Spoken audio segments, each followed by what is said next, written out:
The opinions expressed on this program are solely those of its hosts, guests, or callers, and do not necessarily represent the opinions of WTBR-FM, its management, other producers, or sponsors.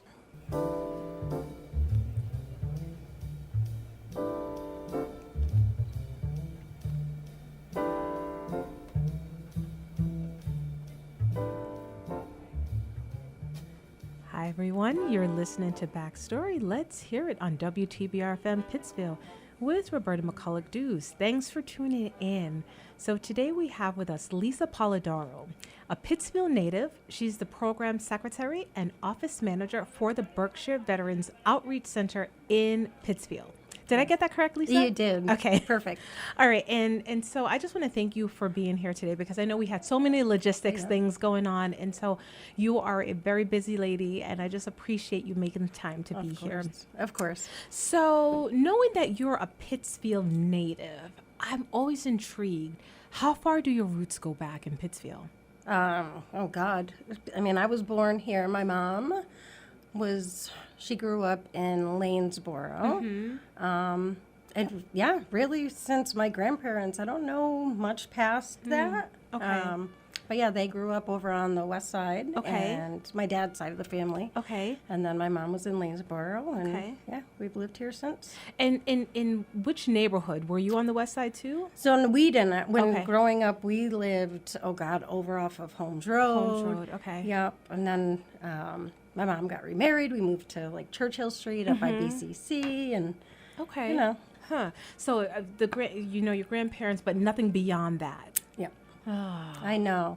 So my father passed when we were little. My mom was adopted, and my dad's parents, Yeah. they died pretty young too. So yeah, it was. We didn't know a ton about, our extended family. When you mentioned that your dad passed when you were little, and you're about 3, and I know you are also the youngest of 4 girls. Yep. Would you care to share a little bit about your childhood and how it was for your mom as a single mom at that time? Parent, I should say. I mean, it's crazy because from the outside looking in to like what she did, she made it look effortless, I mean, she was always there to get us from school and do field trips. And so it's amazing to me to think, that my time is so limited with one child. Right. And then there she was just doing everything. How do you think she did it? I have no idea. She literally says that she just did it. There wasn't really any thinking, just... I get that because I think sometimes people ask to like, how do you do it? And you're like, because you have to. Yeah. And so you do go into overdrive. But when you think about 4 girls, when you think about she's working, she's also showing up for different things, you definitely, you're like, wow, she really wore like a cape. Yeah. We did have, we had our grandmother who would come and babysit us. We'd go and sleep there sometimes on the weekends. And when we were little, before we moved off of Elmer Ave, I mean, our neighborhood was like family. It was like dead-end streets. The kids would play outside all over the place. Yes. So everybody really looked out for each other. And they knew everyone. And if Yeah. you're it's like, okay, where are you going, Lisa? Yeah. Like that kind of thing. Yeah. Yep. Everyone had eyes Yeah. on everyone. Yeah. Which was, I think it fed into the sense of community, of what community looked like at that time. And I think community continues to evolve. But definitely, I do understand that sense of being on the block, growing up in the Bronx, and that sense of people on the block. They know you, and they could talk to you. Yeah. If they needed to. So that sense of community is important. But when you look back and you think about that time as an adult, because of course when you're going through it, you have sort of a child perspective, right? Yeah. But when you sit down, you really look back and you think about that time.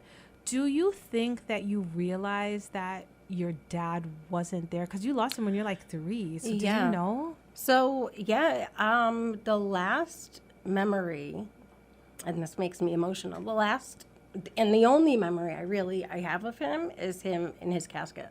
So, and not to be morbid, but you know, and being the youngest, I didn't really remember anything. I know people always used to say, oh, your dad loved his girls, and I've met students of his and how amazing he was. He was a teacher? He was a teacher, yeah. He was a teacher at Lehigh. He was an English teacher, and he was the drama teacher. I mean, you know, everybody knew the Polidoros, and it just, so I definitely knew, and I think that had a lot to do with just people talking to me about him and what a great man he was. But actually remembering him, that's the only memory. So it's really tough to think back on that, because I wish there was more. And obviously that, you know, you can't deny that somebody's not here when that's the memory that you have. Did your sisters ever talk to you about your dad? So, not really. I don't know if it's just because we were all under 10. Yeah. So, you know, we were all little. And I think because life was just so busy, we didn't. And as the time went on, I know it kind of became hard to talk about. It's been so many years. And, you know, we talked to my mom about how he was. Like, I just learned that he had his doctorate. I had no idea. All this time, and now that I'm back in school, I just learned something new. Right.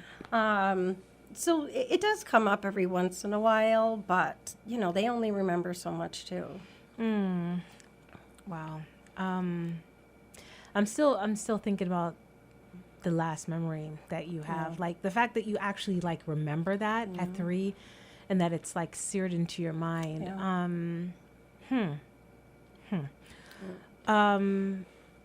That's so interesting, because one of the questions I was thinking about just as you were talking, I was thinking about that memory that stays with you, and that's obviously one of them. But in addition to that particular memory, which is super poignant, is there anything else from your childhood that stays with you? Because I know that with the work that you do, I know that you, and we'll talk a little bit more about it, but with the veterans and, you know, and then also those who might have some mental health situations, do you think that there was something from that time that stayed with you subconsciously? Oh, yeah. I definitely, as I got older, I struggled. You know, you feel different from other people, you know, people who have their families. And a lot of my friends growing up, you know, they were from single parent households. And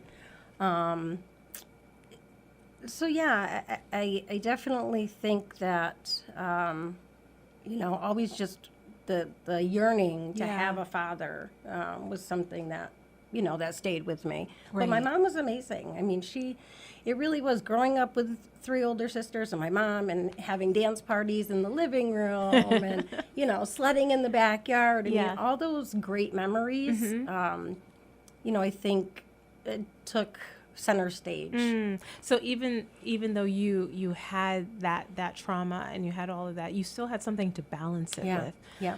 And it seemed like everyone kind of rallied around you. Oh, yeah. We had an amazing church community. Yes.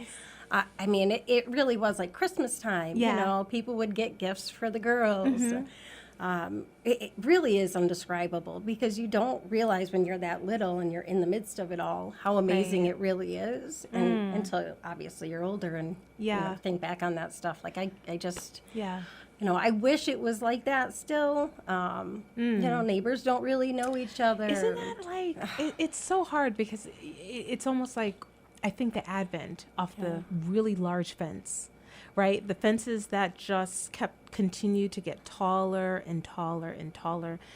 And whereas before you would see your neighbor, they would see you, more of we close ourselves off, right? We close ourselves off. We drive into our garage, shut it, we're in, and that's it. And, you know, that evolution of community, it looks so different today, because we get into our spaces and then that's it, you know. I think it's hard to, you know, not that the world was a super safe place back then, because we know it wasn't. But you see a lot more now, and you realize how scary the world is. And, you know, I know even with my son, like, I don't want him walking to school by himself, even though there's other kids that are walking. No, I don't, you know, I don't trust other people, and I hate to feel that way sometimes, but it's scary. It's scary.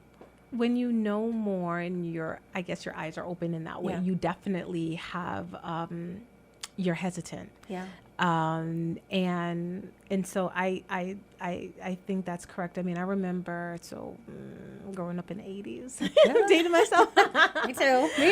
Okay. So you remember, like, if things happen, it was really about the milk carton, right? It was like a face on the milk carton, right? There wasn't, that was it. There was no social media. That was it. And, you know, you learned about stranger danger and white vans and all those things, right? You learned about that, but it was, we didn't know anything beyond that. Yeah. So we could still have a semblance of safety, because you really didn't, we didn't know as much as we know now. Yeah. Now, you know a whole lot more. Yeah. And so it's like a balance. How do we still maintain that sense of community, but still be smart? Yeah. And I think that's going to sort of be the continuing battle, right? For us moving forward. If we want to maintain a sense of community. Yeah. Well, and I think too, like, as our kids get older and then they think back, like, because it'll be changed by then when they have kids, to think, oh, well, I want them to have a childhood like I did. And whereas I'm thinking, I want my son to have a childhood like I did. Right. So, you know, it's constantly changing, and we just think about, you know, most of the time we focus on the good things and the good memories. That's and right. You want to relive them, because you don't realize at that time that that's going to be the last time you experience that. So true. You know, so true. Yeah, that's so true. I'm listening to you, and I'm like, I'm thinking about, like, we have to clean out my grandmother's house, right? And so she passed away a few years ago, but the house is going to be sold, and so we have to clean out just like the basement. And your comment just made me think about that, because those memories and everything in the moment when you're experiencing it, you don't think about that there's an end. Yeah. You know, so very poignant. But you're right. Community evolves, right? Community evolves, and it'll be interesting to see what the next generation has in store and what they say. You know, I want you to stay inside and stay on your phone and don't go outside. Because that's how my childhood was, right? So it'll be interesting to see what they say. But you have this really not idyllic childhood, but a childhood where you were protected, a childhood where they made sure Lisa was okay. They made sure you were all right. And you had a lot of love. Yeah. I'm hearing love. I'm hearing a feeling of where you were able to grow up and feel safe. Yeah. You know, you went to school for psychology. Yeah. Was that an output from everything that you experienced, or did you just say, I want to be like a psychologist or something? Maybe subconsciously. It's funny because it's just something I always wanted to do, and I always found that people would talk to me about anything. I don't know why, even now, I find people talk to me about everything. Okay, so give me a situation when someone just talks to you. Like, you'll be in the store and someone just comes up to you and starts talking to you? I mean, not just like comes up, but like I could be sitting there in an aisle, and like next thing I know, me and the person next to me have struck up a conversation about nothing in the most I don't know. It's so crazy. Yeah. It's so crazy. So I always wanted to be the problem solver. Okay. And I think that, you know, probably does go back to, you know, if you, what's the saying when they say, you know, if you can't, I don't know, if you can't fix yourself, you try to fix others or something. Oh, I was going to say something else, but I was like, I don't think that's the right one. I was going to say, if you can't beat them, join them. That may work too. I was like, wrong phrase. Yeah. But okay, so that's sort of that subconscious need to almost apply that to be the fixer. Yeah. Yep. And then, of course, back then, because I thought, even though that's what I always wanted to do, I thought, I don't know, I was working and, when I decided to go back to school, now here it is years later, to go into social work, like I'm still trying to play that role. Yeah. And said I worked and I thought, oh, I'm working, whatever. Yeah. But just to have that drive still to, because every job that I had for the most part. Yeah. Well, let's talk about that. Let's talk about that path, about the jobs and everything, because you went to school for psychology, but then you kind of weaved into some different paths. So yeah. So so before where I'm at now, I did manage an office for like 6 years. So that, I want to say that played much of a role. But I don't know, still, like, I always wanted to, I don't know, I still always wanted to help some way. So it was always customer service or, helping people solve their problems or whatever. And I took, so working at the Berkshire Veterans Outreach, I took it as a temporary job. And then because my work had flooded, it closed. And I thought, okay, I don't want to sit home. And then I'm like, oh my God, I'm back where I'm supposed to be. Like, I love doing this. I love being around, this community. And what was I doing for those, 6 years or whatever? All right, so let's unpack that for a little bit, but I just want to say to my listeners who are just tuning in, my guest today is Lisa Polidoro. She is a program secretary and office manager at Berkshire Veterans Outreach Center in Pittsfield. So you get connected with the Outreach Center. So it started out temporary. You're like, it's probably like a little gig to fill the time, do what I need to do, and then move on. But then something clicked, and you're like, wait a second. These are my people. I am their person. What was it about the Outreach Center that made you just feel like it was the right connection? Well, I think at first it was my boss. Okay. So I went in, and he had been a single parent. He realized like how hard it was. So the flexibility in him realizing, look, if something comes up with your son, you have to go. Like, I get it. And I'm like, God, what's the chances that you find somebody to work for that's like that? And the whole company is like that, really. But then I kind of went back to the same thing. People are coming in. Next thing I know, they're talking to me about all this stuff. And I'm not a veteran. In the veteran community, I know that they're pretty particular about opening up to people who aren't veterans about some of the experiences they went through, because they don't, and rightfully so, don't think that people will understand, or it's just too traumatic to talk about some of this stuff. And yet here I was, and having these conversations with people, and I'm going, God, I want to help, but I can't, I can't do anything unless I'm, licensed, and I can still be an ear, I can still. So they would just talk to you? Yeah. And they were so grateful for, just being a kind voice on the phone and, helping them with such simple things, such mundane things that other people wouldn't take the 5 minutes to help them with. They were just so appreciative. I'm like, God, it's just amazing to actually feel like you're doing something that matters. You obviously hear a lot of stories and experiences from the veterans. And it obviously has made you want to help.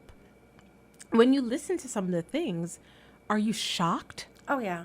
I mean, are these things that the average person, like, if you're not connected to like the veteran community, are these things that would shock us? I mean, the things that you're hearing and learning about?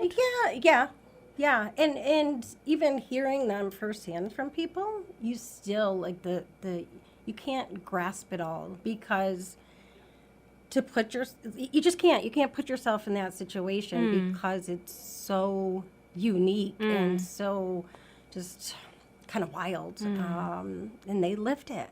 They lived it.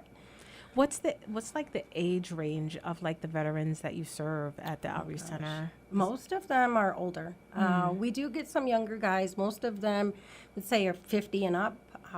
unfortunately, a lot of them, they didn't trust the VA. They didn't trust, or they had bad experiences with people who were trying to help them before.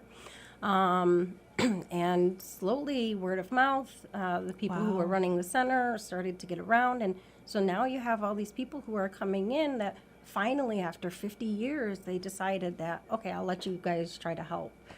It's incredible. And you feel awful because nobody should ever be in a situation where they feel like they can't trust somebody to have their best interest and actually put in some work to help them, get some of the stuff done. So in the absence of like the help from the VA and other places, how are they getting the help? Where were they going? I mean, prior to the outreach center, what would they do? So we help veterans submit their claims. Okay. So if it's like disability claims, if they have like PTSD, depression, if they gotten injured, and not only can they get help for medical treatment, they can get hearing aids, they can get monthly compensation. Yeah. And they just gave up. So they really didn't get help anywhere. There's a guy who actually just started coming back up.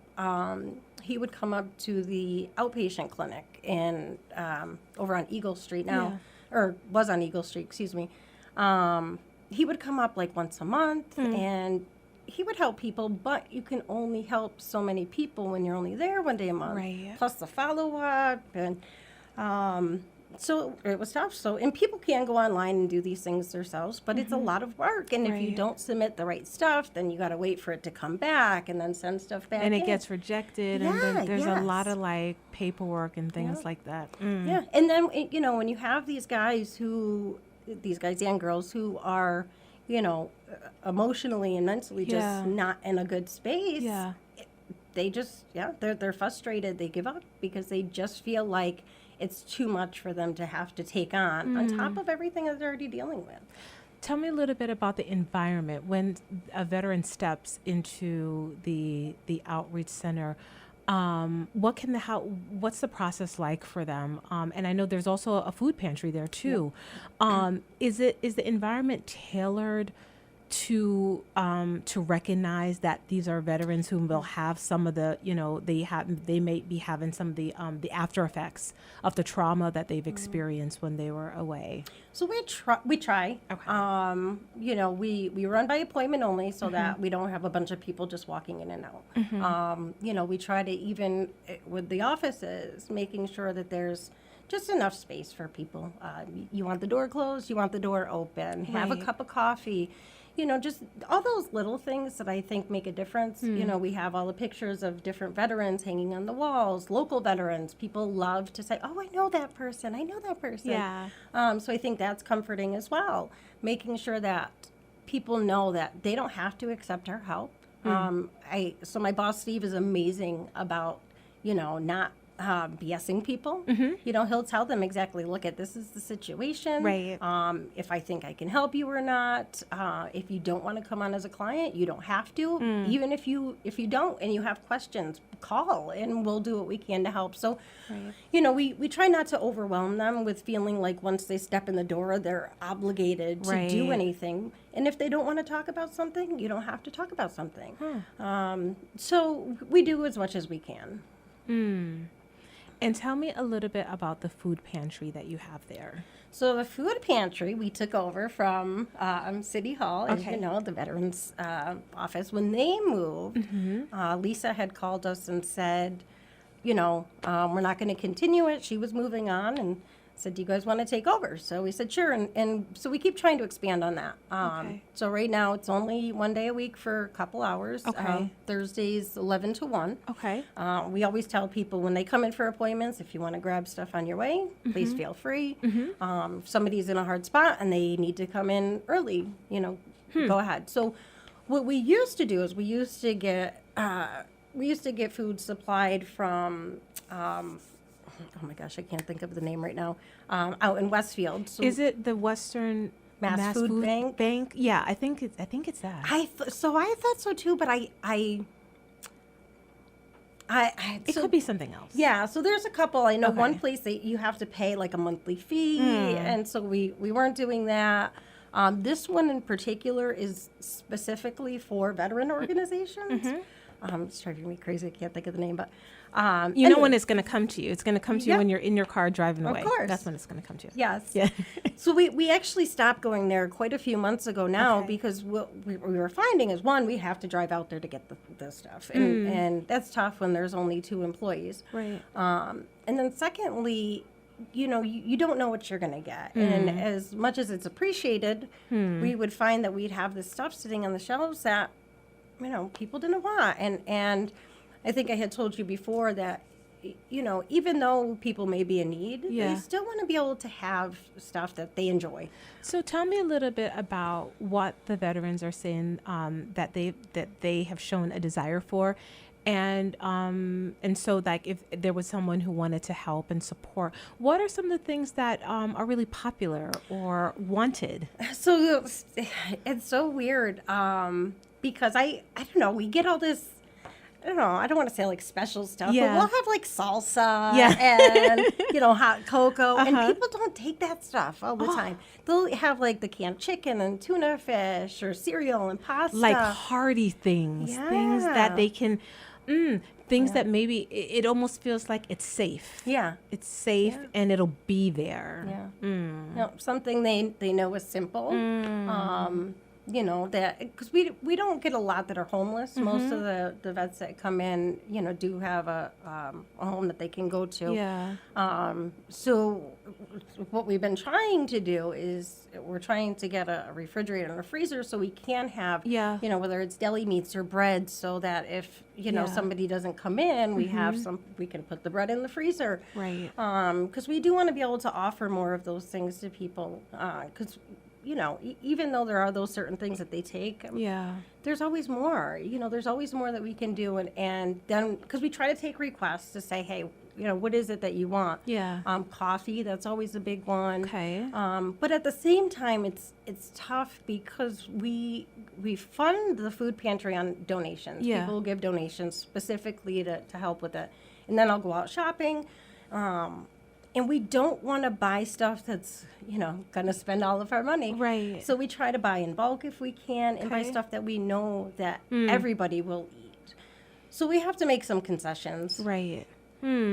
Well, it's I think knowing, for folks, there's so many, it's such a great community that we live in, and I know that people are always looking to find ways to support, and so the outreach center definitely is a great place, and obviously the range of needs are there, and so I think that it's a worthy one. Yeah. It's a worthy one. Well, thanks.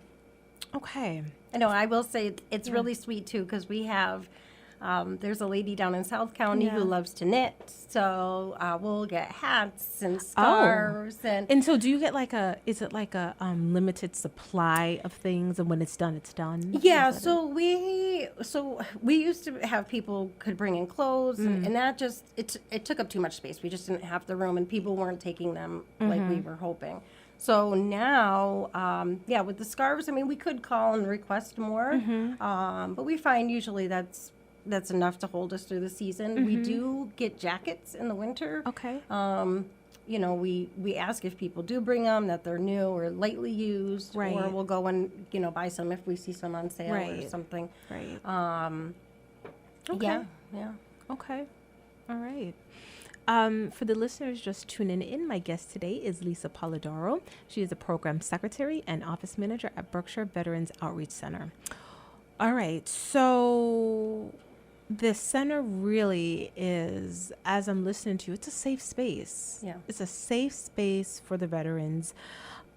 You once said that your work doesn't feel like work. No. So it's the first job I've ever had that I don't mind getting up and going to work. Even on your toughest day, Yeah. you still have that joy. Yeah. Yeah. I get frustrated like any person Yeah. does. It's tough. I hate to say it, but right now we're so busy. Yeah. You know, we're booking out a couple months, and we did just hire somebody, but we're waiting for funding. So he's just training right now, trying to take in as much as he can so that, you know, we don't have these big gaps between when somebody comes in initially and then the next appointment. And it's hard because I think when we first opened, we were, you know, booking out a week. So some people were kind of used to that, weren't really expecting the surge that we started to get. So it you know, people were frustrated. But now it's people have seemed to kind of get the hang of it all and how things work. And so that was tough for a while. You know, you want to help everybody as much as you can, but you can only do what you can do. That is true. Before I go on to the next question, I just realized that we're talking about the Outreach Center, and it's in Pittsville. However, it's in a plaza that you can easily overlook it. Yes. So you just mentioned a surge that people, that the crush of folks, how are they finding out about the Outreach Center? I need to know because it's in the plaza right on East Street. St. Luke's Square. Right. And so, like, you're not necessarily, you're like, okay, there's the hospital, they have their offices there, so you're like, okay, am I in the right place? Yeah. Do you find that, I mean, where did the surge come from? How do they all find you? Because you're tucked away. Yeah, so crazy. And so besides word of mouth, the craziest part was really when COVID hit. You had the COVID testing center there, and people were coming to get their COVID tests and saw us and, you know, kind of, realized and now word of mouth is the big one. We've tried to get a sign for out front because there's one inside the building. That's another story in itself. You know, thankfully, thankfully, a lot of people know that Crust is there and urgent care, of course. So, oh, okay, all right. Those are the markers. So if you know any of those locations, then you can find the Outreach Center and you can spread the word. So we're just talking a little bit about, you just mentioned that, yes, the work is a joy and it's great. But there are days when you're human, so you're going to feel frustrated. But when you have days where, goodness, because I find that the work that you do, people are pouring out. Yeah. They're pouring out there. And so when you are taken in, right? So how do you manage the emotions that you are left to in the wake of hearing their stories? Because there are some who you can help outright, and some maybe you're just an ear, but you're still taking in all of that. What's your outlet? To be honest, there's not really anything right now besides spending time with my son and just trying to do fun things that he enjoys, because that's really, you know, that's my life besides work and school, of course. But sometimes when I get home, I just need some time not to talk. You know, that's the biggest. I need some time to decompress. But I really think that it's just built into me to be able to deal with it. I think just hearing people, it is what it is. It's just always been who I was or who I am. So I just take it in and, you know, try to be as helpful as I can, and then move on to the next, because unfortunately sometimes there's not time to deal with it all and you know, adjust your emotions. And I don't want to say I'm, you know, heartless or emotionless, but sometimes you just have to, you know, tuck it away and move on to the next. From the mental health standpoint, what are some of the things, especially the work that you're doing? You're seeing a lot. You're in school. You're you know, the social work aspect. You're seeing a lot, learning a lot. What are some of the things that our community can continue to do to support those from all backgrounds, including our veterans, but also those who are, you know, impacted by mental health issues? Are there things that you have seen in the work that you do that could carry over into other realms where folks who aren't veterans can serve to benefit from it? Yeah, I think since I started, so I'm doing my internship with NAMI, which I have found is a great organization, and I feel like maybe people don't realize how much they offer. You know, like we've been talking about crisis intervention training and trying to get programs to be able to, work with the schools and the police department and, people at the hospital to be able to, help them intervene when crisis happen so that, there's not such a toll on the healthcare system. So that, you have the police department who may not get into these situations because they know how to de-escalate, bringing it into the schools where, there's constant bullying and fights and everything else going on. So I think that's a big one is funding is huge, and that's one way to be able to have these services out for everybody in the community. And I think that goes for, the veterans, anybody that has any mental health issues, any, really anything, because you can do training that can benefit anybody.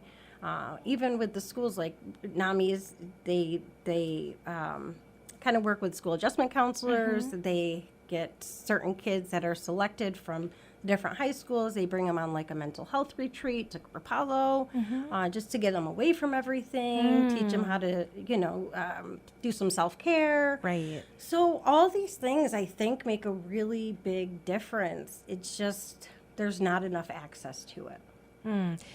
Isn't that's the hard part? Yeah. Because it's and normally and you think about these the barriers, the barriers that are in place, and you think money or availability of actual human resources, the people. Yep.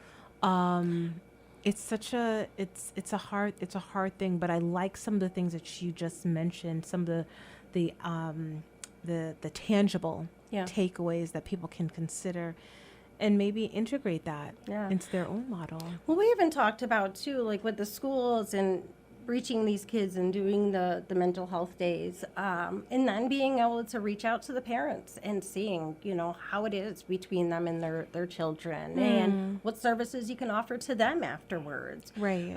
And trying to continue that on, because you don't want it to be just, okay, here's one day of something and then that's it. Right. You want them to be able to take these tools and use them in different aspects of their lives. Do you think that we're at a place right now when we talk about mental health that the stigma is gone? No. Okay.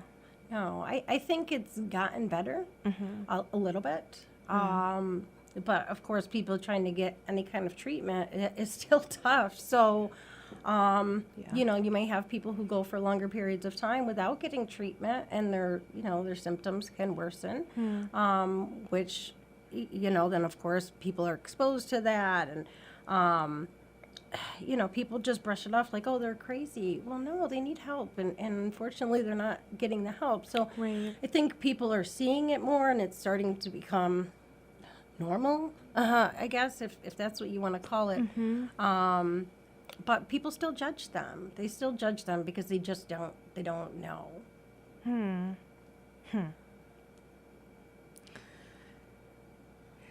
Yeah. And fear. Yeah. Fear. Yeah.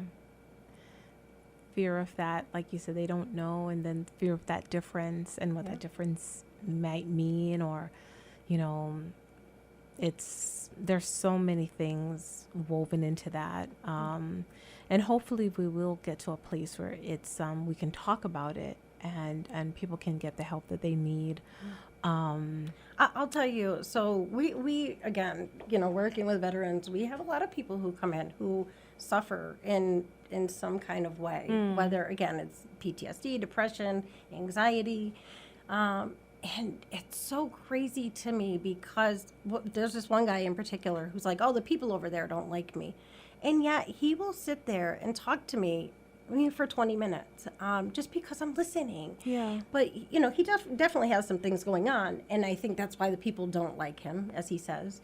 But just talking to him and listening to him. And, it may take a little more time out of my day, but I don't see, I can see little snippets of, what he may be displaying to other people. Yeah. But I don't have a reason not to like him. Right. Because of, what he's dealing with, because I just take the time to listen and talk to him. It's it's just so simple, but yet it seems so hard for some people to do that. And maybe that's it. Maybe that's the a takeaway that we all can, benefit from. Listen. Yeah. Just having those conversations with folks and making them feel heard. And it seems like he gravitates to you because you listen to him. Yeah. You probably maybe you don't even have to say anything. You're just sitting there listening, and he's like, yeah, and then he feels good afterward.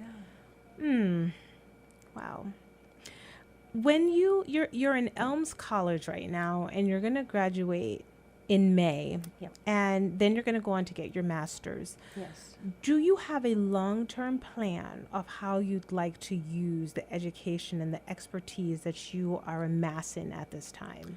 So the goal is to be a mental health counselor. That's the goal. I'm not sure where yet. So I don't know. I'm thankful that we have the internships, that we're able to do that, which, NAMI was a really big thing for me because I wanted to be able to see, excuse me, what was out there. Yeah. What programs they offered and, how they get this out into the community and seeing the other side of things. So that's the goal is to be a mental health counselor, hopefully be able to, have that knowledge and be able to pass that along to other people as I'm learning. Okay. But yeah, I don't know where. I feel like there's so many options and I could do good at so many places. But, of course, you got to fit. It's got to be a fit. And I may want to work somewhere that doesn't want me to be there. So I don't know. Yeah. Oh, wait. Let's go back to that. You may work for a place that doesn't want you to be there. Why would you work there then? Not necessarily work there, but I may have a place that I want to work at, and then they just find that we don't mesh. But you know what, though? I think that the place where you're going to end up is the place where you're supposed to be. I agree. Yes. I agree. So you agree. might, and so the doors that close for you are the doors that were meant to close. Yeah. So, you have this goal, you have this desire to help people who really, really need help in this way. I think you're gonna find that place, just like you found the outreach center. Yeah. And it was like you weren't expecting it. No. And so, that makes me think about when you look back at your career and just your path, would you, and what you're doing now and the love that you have for the work that you're doing now, would you have done anything different? I would have went back to school earlier. Although I think that's kind of the same thing. Like the timing was right. If I had tried to go back when my son was little, I was thinking, I don't know how I would have done it. Like now that he's older and I can really focus on my school, and like I'm all about making sure I do a good job and that I get good grades, because even though it may not matter to employers, it's going to matter when I go for my master's. And, Right. I don't want to decrease any of my chances anywhere. Like I want to be able to do the best that I can. But I just I'm 41. So I just wish that I had more time to be able to be in there and actually get working in the field. But better late than never. Right. Well, kudos to you for just coming right out and saying how old you are. I hear that because it's you hear so many times people are like, oh, I know. and I'm like, well, you're here. Some days I feel like I'm aging backwards. Well, I think you look just fine for 41. You're good. I do. My son told me I had a glow up, but okay. I was like, 'cause when you have a young child, you don't always have the time to do your hair and do your makeup. I just love the fact that he said a glow up. He did. Yeah, he did. yeah. Yep. Yeah, they keep us current. Yeah, they do. Nice. Yeah. Nice. Okay. All right. So, Lisa, you have this great long-term goal. You're busy with school. You are a mom. You have a day job that really nurtures you and fills you. You're doing a lot. So I need to ask, what is your definition or version of balance? Like, how do you get everything just to work together as it should to make your life work for you? Schedules. I am, and probably too religious, but, I have in my phone my days of the week, what I have to do each day. We get up at the same time every day, try to go to bed at the same time. All those little things really make a difference. Okay. Because at the same time, it is. I feel bad because I know my son's in the mix. I was gonna say we, because I'm like, he's like, why do I have to go to bed at this time? I'm like, well, look at, if you stay up, I have to stay up because you won't ever go to bed. So, and I know it is tough for him. Whether it's homework or whatever. Class on Saturdays. Like, I just feel like if one of those, if something goes off and we don't follow the schedule, everything falls apart. And it's probably not even close to being accurate, but I just feel that way. So I don't know. It makes you feel, it gives you a sense of togetherness. Yeah. And there's nothing wrong with that. It's because I hear a lot of answers to that question. And some are like, folks have their different rhythm, but you're the first person to say, I manage a tight ship. It is my schedule. And guess what? We're going to eat at this time. We're going to wake up at this time. We're going to go to sleep at this time. We're going to watch TV at this time. I don't know. Maybe I'm taking it too far. Well, on the weekends when it's just me, it's a little more lax. Okay. But, I have another human to I know. worry about. So, does it ever feel like it's rigorous, though? Oh, him and his dad, they used to call me the warden. Yeah.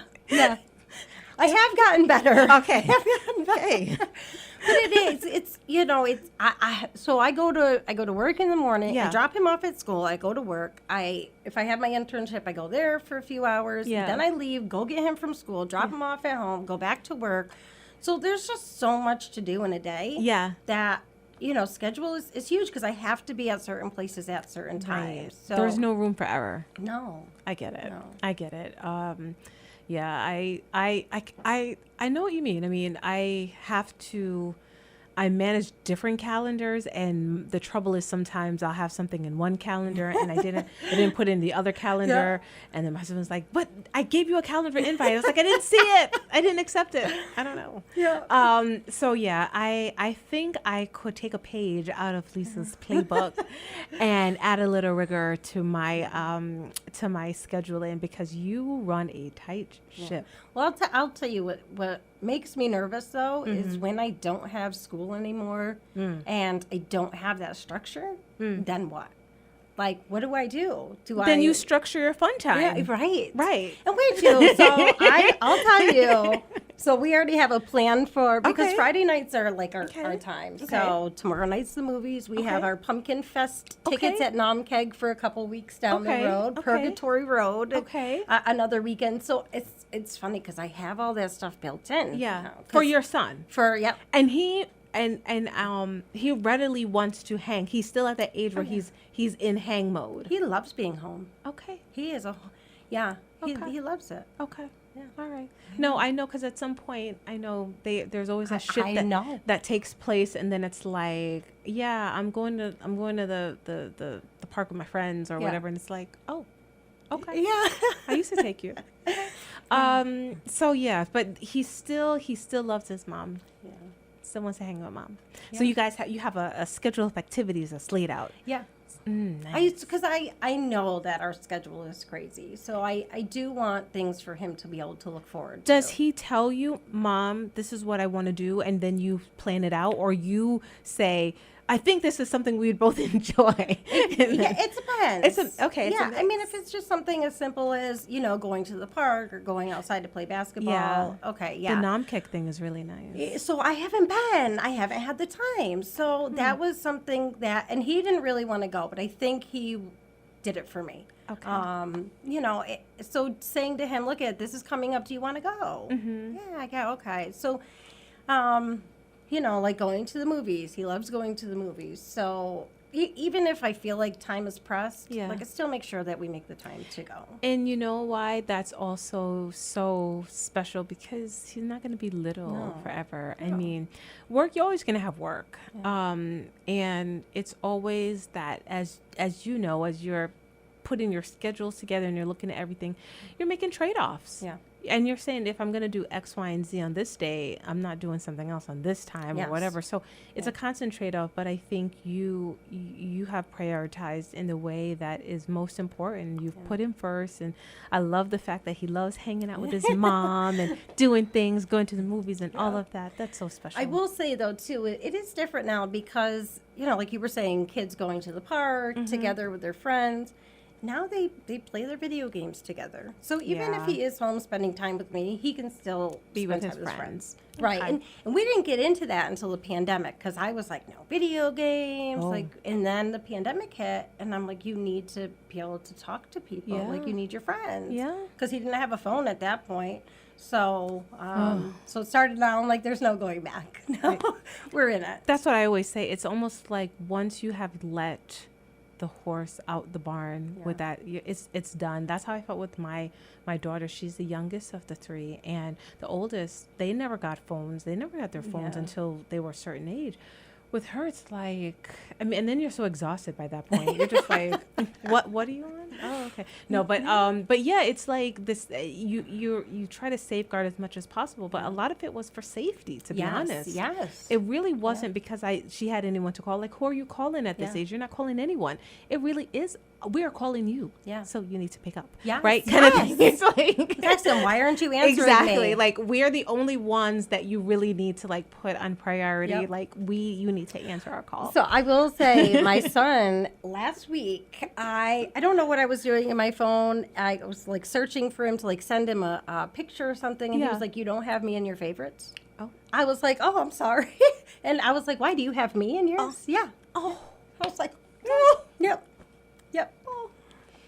Yep. Mm. I was like, so yeah, maybe he does still love me. He does. He does. And everything that you're doing is, what a great foundation. And we started our conversation talking about childhoods and what the next generation will remember.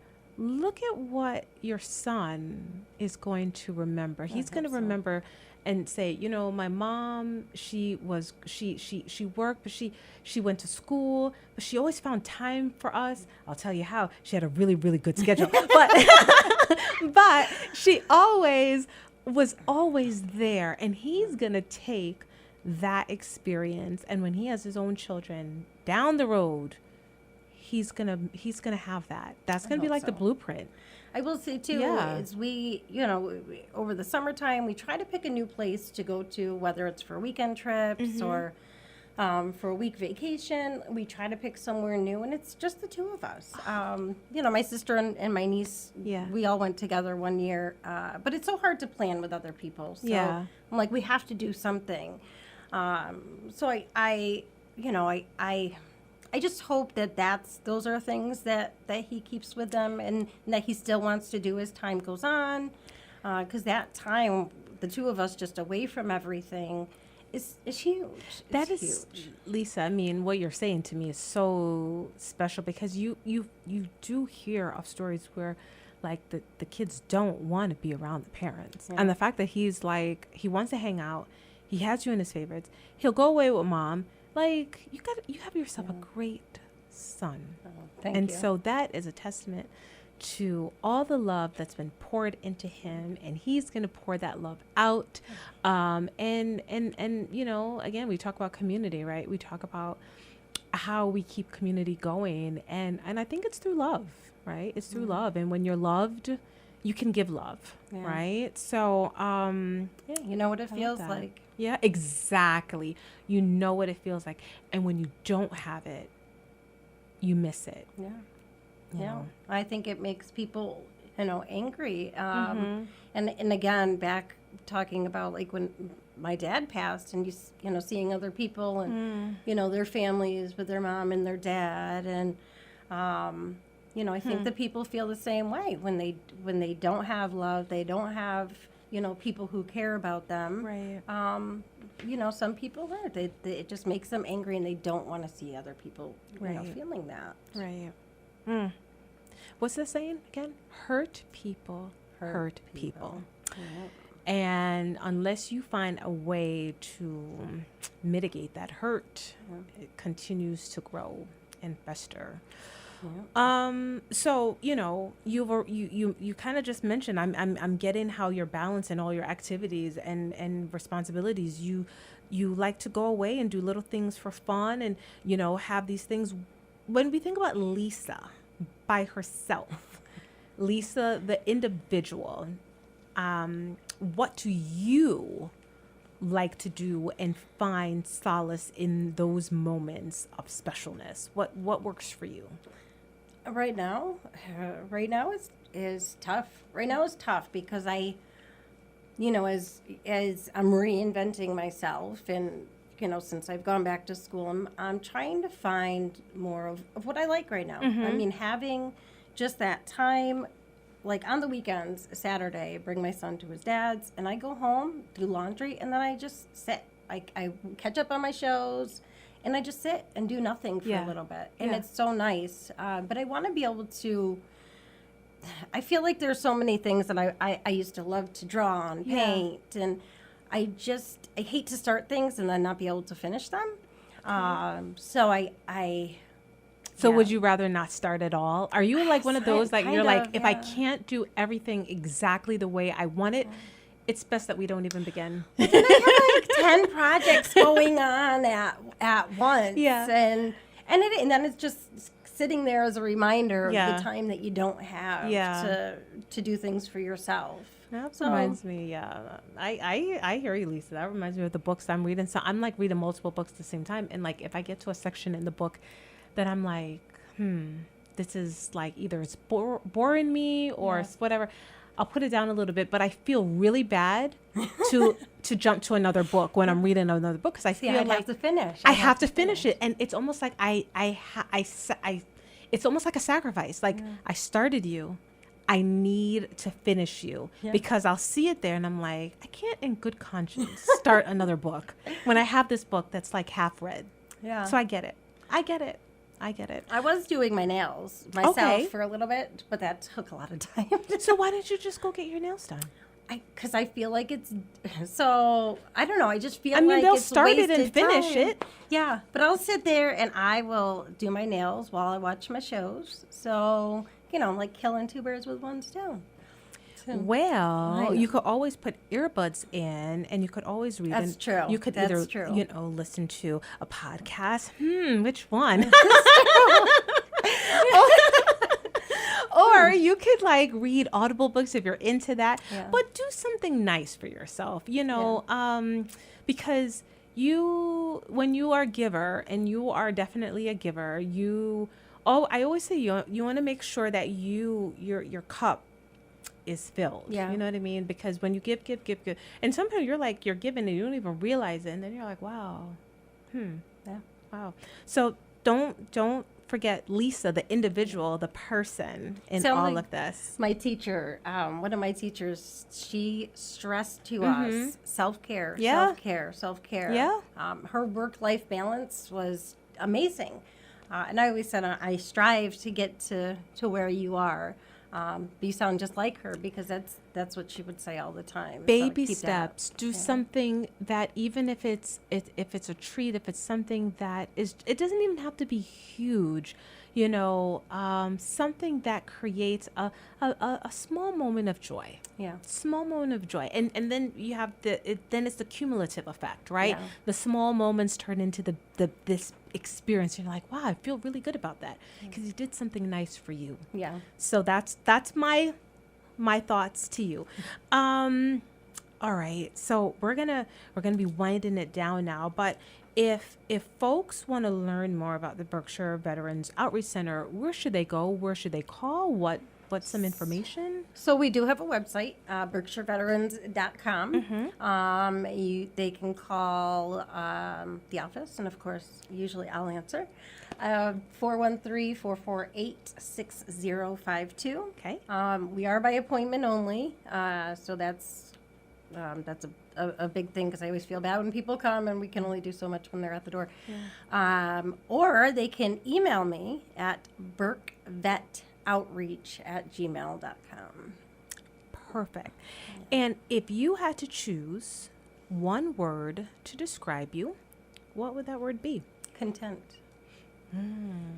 Okay. You know, I don't want to say things are perfect, but I'm happy. You know, I'm happy. Yeah. I love it. Well, Lisa, I want to thank you for joining the conversation today. It has been a real pleasure. Well, thank you for having me. It's been the best, and I wish you all the best with your studies, and just much success to the Outreach Center. My hope is that it will continue to flourish and get everything that it needs to support the veterans in our community. So thank you. Thank you. All right, everyone. You've been listening to Backstory. Let's hear it on WTBR-FM Pittsville with Roberta McCulloch-Dews. Thanks for listening, everyone, and have a great day.